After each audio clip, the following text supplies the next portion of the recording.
Shohrux aka, futbolistlarda asosan qanday jarohatlar kuzatiladi?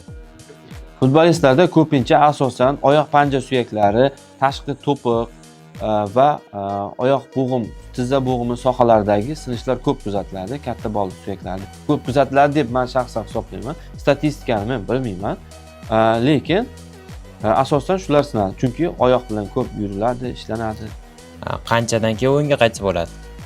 Suyak sinishi qaysi biri suyakni sinishiga bog'liq, qaysi holatda operatsiya qilishiga bog'liq, bemorni fizik qanday rivojlanganligiga bog'liq, reabilitologni qanaqa shug'ullanishiga bog'liq bu narsa. Keyin sportchini o'zini xohishiga bog'liq.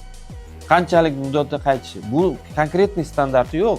Suyak mana golin sinsa yoki bu sinsa, masalan, Ozodbekda boshqacha, Shohruxbekda boshqacha, boshqa insonlarda boshqacha qaytish bo'ladi-da bu narsa. Bu hamma mutaxassisga bog'liq-da, bu qiyin savol.